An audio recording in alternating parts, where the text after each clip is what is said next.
record. Ready? Yep. Alright. Hi, I'm Aziza, and what's your name? Hi, I'm Vianda. Call me Vivi though. Okay, hi Phoebe. Hi, Aziza. Where are you from? I'm from Jakarta, Indonesia. And where are you now? And I'm currently in Adelaide, South Australia. So what actually got you to Adelaide? My best friend, who just so happens to be in this car. What I wanted, and my mom said, why not join Aziza to Australia? And I filled out the application, got accepted, and here we are, 2 years into this country. Oh, so you've already reached 2 years? Yeah, like in a couple days I'll be reaching my 2-year mark here in Adelaide. Oh wow, and how does that feel like? Crazy how time flies by so quick, because I'll be graduating like next year, and it's just surreal how I'm almost done. And yeah, it's just, where did time go? And hopefully by September, I think that's when graduations are, I'll be graduated by then. Oh wow, good job! Thank you. Alright, so what are your assumptions before moving into Adelaide?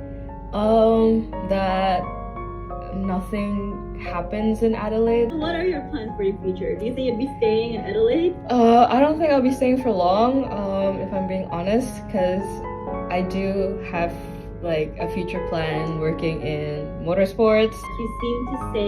You seem to enjoy a lot of things that a lot of people find boring.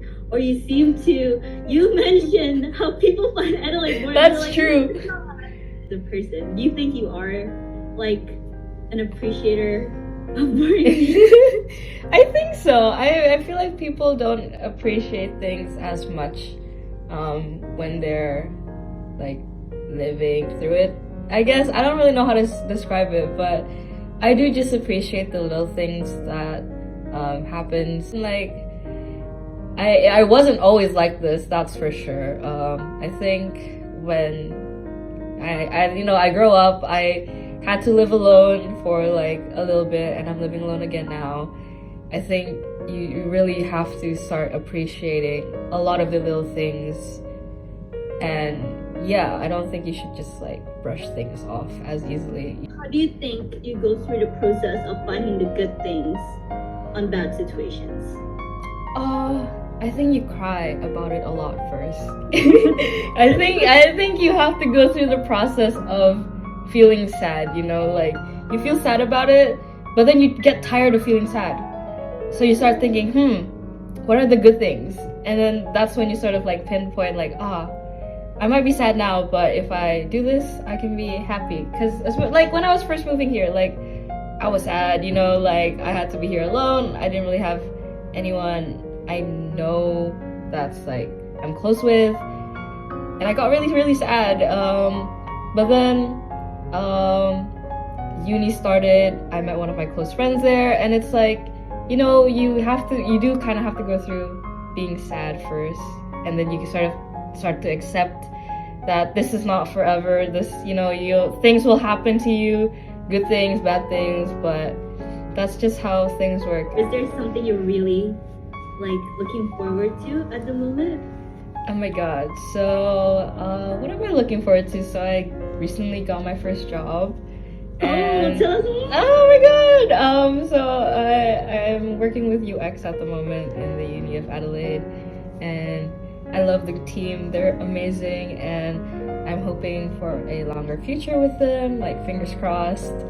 And also with my other clubs as well. I'm the vice president of the Fashion Collective, and then I just got recruited possibly to become the media lead of my motorsports club as well. And PPIA, of course. I'm also working and I'm also working on the media side of things, because I do love media, I love marketing. So these are just little projects on the side that I do actually really like to do. So yeah. Do you think that these organizations actually help you make friends better? Do you think you found some nice friends there? For sure. Like, if you're like in the club, like you're passionate with, you don't have to be passionate with it, like fashion. I'm not the most passionate about like fashion, you know, like I like being stylish, but I'm not like thinking what I'm gonna wear for the next day or two.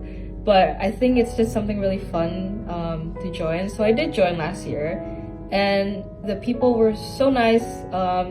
They have so much connections with industry, and it goes to show like even just being a part of an organization, you can go much more. Like you can grow so much, because the president last year from the vice president last year of the fashion collective, they got invited to like Adelaide Fashion Week just because they're part of this club.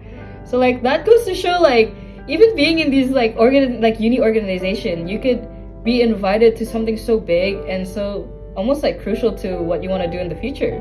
I forgot everything else I wanted to ask, to be honest, I can't lie. Alright, so what is the biggest significant difference that you faced after moving into Adelaide?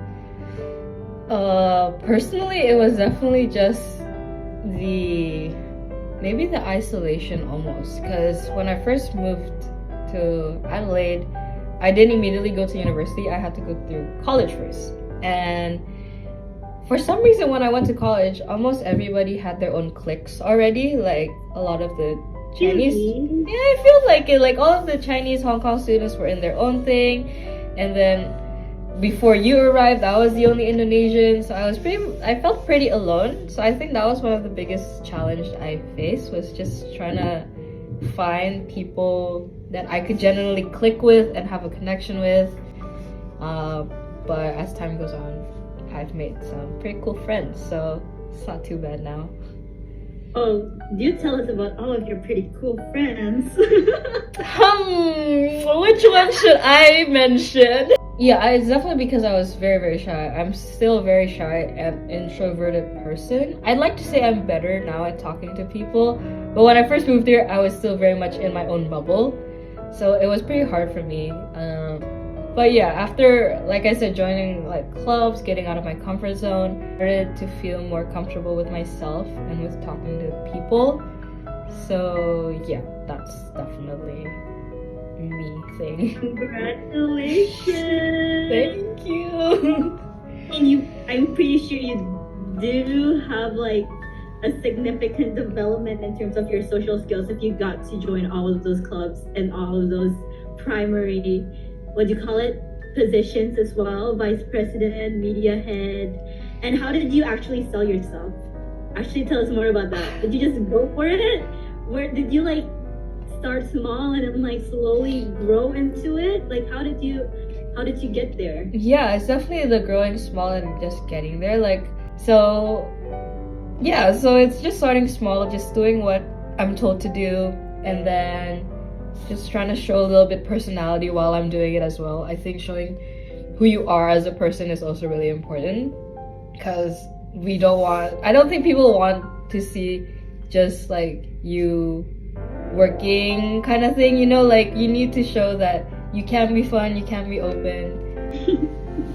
Well, that sounds like at first you really talk deeply about how you appreciate all the small things and how you appreciate all the little things to life and how you're describing yourself as this small thing, but people end up appreciating you just anyways. Of how the tables have turned on you. But I guess it took you like 2 years is actually like, it might seem like a long time for a lot of people, but 2 years, considering the fact that you're like 18 and everything, that's actually quite a short time. Yeah. And the fact that you're also like, you're 18 right now, how does it feel like that you're about to graduate so soon? Like, yeah, a lot of people just got into uni and you're graduating so soon. How does that feel? It feels weird because I did, like, you and me, we got into uni at 17, so it's kind of like, you know, we feel like an outcast when we first joined, for sure, because everybody was way older. But now people are going in as first years and us being like second years going to our third years. It feels weird because now only the people our age are coming in and we're almost done. So it feels like we're ahead, but but in life overall, we're at like the same level. Exactly, right? It's like, how would you constitute your pace? Do you think, like, considering the fact that you are graduating soon, do you think you're more of a fast-paced or slow-paced person? Because so far you've been describing yourself as this person who likes to take things slow, but right now you're kind of speeding things up. Is that, like, how would you describe yourself in terms of that? I'm definitely I like to say I'm more of a slow-paced person, because if I rush things, I panic and I get anxious. It does contradict with my university sort of timeline, because I am way ahead with my friends. But in terms of just personal life, I do like to take things slow. I like to take things one at a time, think about it, and then go forward with it, instead of like bang, bang, bang, making decisions all at once. I think that's not me. Like, it's too overwhelming for me, because I do get overwhelmed quite a lot. So yeah. I wonder who you're describing. Bang, bang, bang. Bang, bang, bang. I wonder who. Side eye? Side eye? Don't do me like that. You're doing so good right now. Thank you. It makes it easier that you're interviewing me. Comparisons between Jakarta life and Adelaide life. Mm-hmm. What do you think is the biggest culture shock ever? Or one thing that, like, really moved you when you came here? There was a thing that moved me. I think, yeah, it's the slow-paced life in Adelaide that really just like made me take a step back in things. Because in Jakarta, it's always so overcrowded, hectic, crazy, and it's just overwhelming being in Jakarta. Even now, when I go home, I tend to feel overwhelmed, even in my own country. And then when I get here, everything is more slow-paced. People enjoy their day, like, especially people from Jakarta, I guess, because they always say like, oh, things close so early. Especially my mom, she'd always complain like, everything closes so early, I'm not used to it. And it's like, true, you're not used to it, but as soon as you get like this cycle of how things go here, it just helps giving you a little bit of structure of like, okay, this close by 5, I should be here before 5, like during the day, and before that I can do this. And it's just, you do have a little bit more structure in what you do in your life, and I think that just really helps, And what is the biggest lesson living alone has taught you? What is I can think this through for a second. I'll just like be here. What is the biggest lesson? Yeah, I don't really know, if I'm being honest. It's just like, I don't know, I guess being independent, and also I guess not being afraid to ask for help. That's for sure. I feel like there's this common misconception of like, if you're being independent, you have to do things a lot yourself. And although that is true, you shouldn't stop yourself from asking for help. Comfortable. Do what makes you feel comfortable too, If you feel lonely, call your friend. If you like the loneliness, not the loneliness, but the confined space to yourself, that's also fine. Enjoy it. Like, just enjoy the things around you. It just comes back to like appreciating the little things and just doing what you like. I really like this really calm, peaceful lifestyle, especially because so many people are mainstreaming that hustle life, like always like sacrificing yourself now, or like having a good future later. What are your thoughts on that? Do you think that is necessary? I don't think so. I don't think it's necessary to sacrifice so much of your life now to be successful later.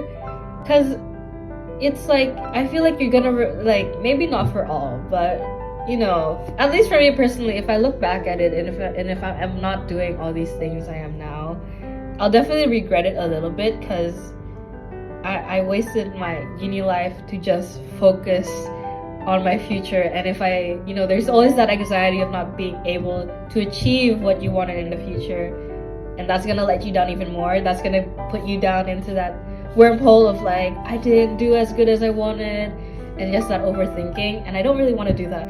I also hustle. Like, I try to do as much as I can with uni and everything, but I don't hustle to the point I'm sacrificing other things. I think that's a really important thing. Like, you can work hard, but don't sacrifice too much of your own time and energy on something that you don't even know that's gonna happen.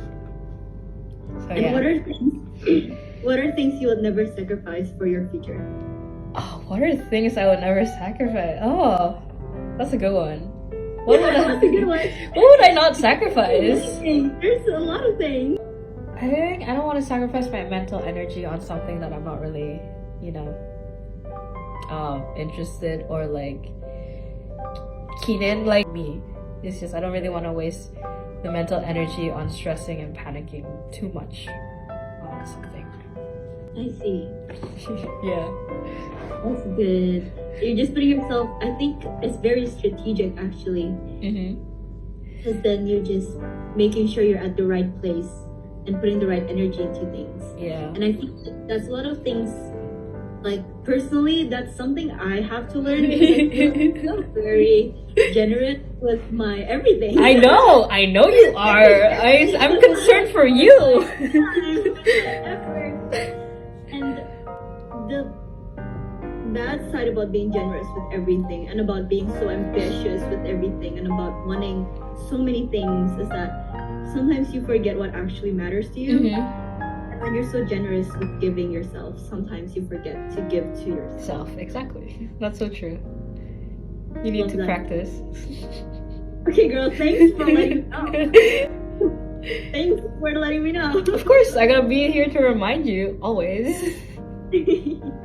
But I do like that we're completely like two different people. And I do like that we're like completely varied in things, because in one side, when people compare us together, I feel like they don't get the fact that we do actually benefit from the fact that we are both so different. Yeah, for sure. It's to offer each other like completely like varying perspectives, and at the same time completely agree with each other, because I don't think that's something a lot of people can do these days.